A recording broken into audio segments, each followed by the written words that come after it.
అల్లూరి సీతారామరాజు జిల్లా పాడేరులోని Saint Ann's పాఠశాలలో విద్యార్థినుల అరాచకాలు ఆలస్యంగా వెలుగులోకి వచ్చాయి. ఆ పాఠశాలలో లకే కీర్తన అనే 7వ తరగతి చదువుతున్న విద్యార్థినిపై 10వ తరగతి చదువుతున్న తాంగుల ప్రణవి ఇంకా కొందరు విద్యార్థినులు ఓ గదిలో కీర్తనను బంధించి కొట్టి హింసించిన ఘటన ఆలస్యంగా వెలుగులోకి వచ్చింది. దీనికి సంబంధించిన వీడియో ఒకటి సోషల్ మీడియాలో వైరల్ కావడంతో మొత్తం విషయం వెలుగులోకి వచ్చింది. అది సరదా కోసం తీసుకున్న వీడియో అంటూ పాఠశాల యాజమాన్యం చెప్పడం పలు సందేహాలకు తావిస్తుంది. కీర్తనపై మిగిలిన విద్యార్థులు దాడి చేయడం వీడియోలో స్పష్టంగా కనబడుతున్నా, మాటలు వినబడుతున్నా యాజమాన్యం ఎందుకు ఆ విధంగా చెబుతున్నారనేది తెలియవలసి ఉంది. కాగా గతంలో ఇటువంటి సంఘటనలు ఈ పాఠశాలలో చోటు చేసుకున్నట్లు తెలుస్తోంది. ఈ ఘటనపై మండల విద్యాశాఖ అధికారి ప్రసాద్ సమగ్ర విచారణ జరుపుతున్నారు.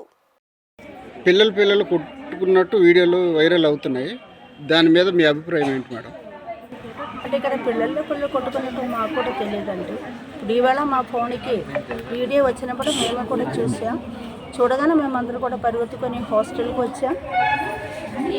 పిల్లల్ని పిలిచి అడిగాం. పిల్లల తల్లిదండ్రులను కూడా పిలిచి మేము అడిగామన్నమాట. అడిగినప్పుడే మాకు తెలుసు. తర్వాత వాళ్ళు చేసాం. వాళ్ళకి ఇంక మీదట ఇలాంటివి జరగకూడదని కూడా మేము వాళ్ళకి చెప్పాం అన్నమాట.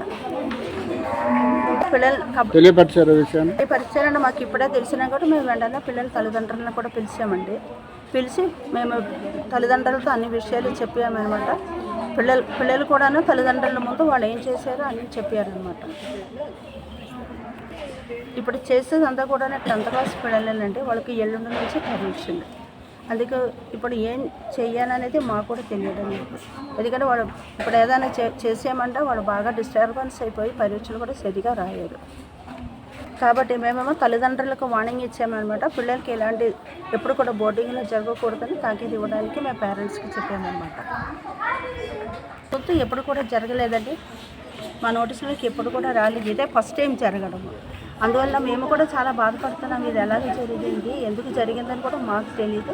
ఇప్పుడు మాత్రం మేము తల్లిదండ్రులు కూడా గట్టిగా చెప్పామన్నమాట. వాళ్ళ పిల్లలకేమో ఇలాగ ఎప్పుడు చేయకూడదని తాకీదు ఇవ్వమని మేము చెప్పాము. కరెక్ట్గా చెప్పండి మేడం. వాళ్ళకేమో ఎల్లుండి నుంచి పరీక్షలు బోర్డ్ ఎగ్జామ్ స్టార్ట్ అవుతుంది. అంటే ఇప్పుడు ఏదైనా చెప్పామంటే వాళ్ళు కూడా బాగా డిస్టర్బెన్స్ అయిపోయి పరీక్ష సరిగా రాయరు. అందుకే తల్లిదండ్రులు కూడా చాలా బాధపడుతున్నారు. ఇప్పుడు ఏదైనా చేసామంటే పిల్లలు చదువు పాడైపోతుంది, వాళ్ళు పరీక్ష సరిగా రాయలేరంటున్నారు.